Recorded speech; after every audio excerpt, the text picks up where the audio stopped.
এখন ওষুধ খেলে ছেলে মেয়ের মুখে খাবার দিতে পারে না।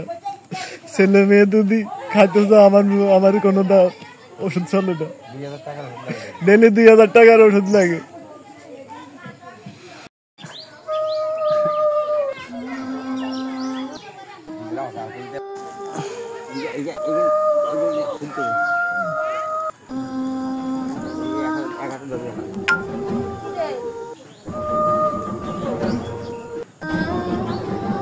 বাইরে দেখতে আসছিলাম আমরা, যেহেতু মানুষে অসুস্থ হলে ফল ইত্যাদি অনেক কিছু নিয়ে আসে, কিন্তু বাইরের পরিবার আমার কাছে গেছে কি জন্য জানেন?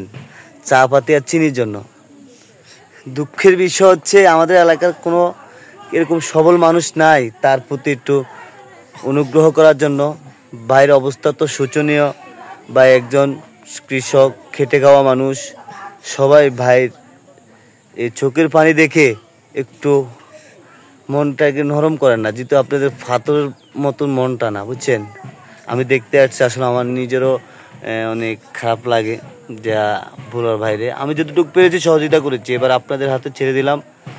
ভাই বাঁচতে চায়, ভাইয়ের ছোট ছোট 2-3টা ছেলে আছে, কাজ করার লোক নাই, অর্থ সম্পদ যা আছে সব খরচ করে দিয়ে এখন ট্রিটমেন্টের জন্য, চিকিৎসার জন্য কিছু করতে পারে না, হাসপাতাল যেতে পারে না, ঠিকমতো ওষুধও খেতে পারছে না। ওষুধ খেলে বা ছেলে মেয়েদেরকে খাবারও জোটে না, এই অবস্থা। ভাইয়ের জন্য সবাই দোয়া করবেন, আর বেশি বেশি করে অন্যকে দেখার জন্য সুযোগ করে দিবেন। আপনারা যদি না পারেন অন্যকে দেখার সুযোগ করে দিবেন। এখনও বাংলাদেশে ভালো মানুষ আছে, দানবীর লোক আছে।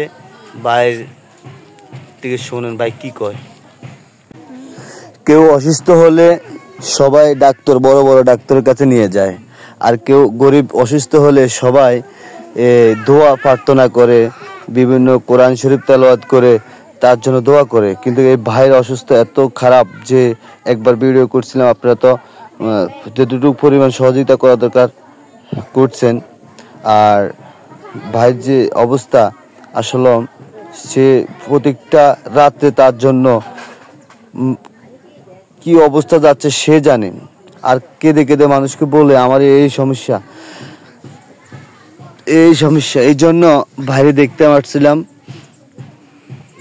বহুত লাগি আমি রোগা ক্ষেত্রে গেছিলাম, আমার খুঁজে হতা যায় আসিল, সব দিয়ে লাগছি। এখন তো ভাই আমার গর্বটা, এখন আমার সহযোগিতা যদি করেন একটু, আমার লাগে ভালো হবে। 10 জনের লাগে চলনের তো করেন।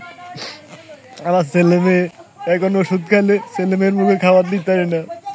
ছেলে মেয়ে যদি খাইতে চাও আমার কোনো ওষুধ চলে না, ডেলি 2000 টাকার ওষুধ লাগে।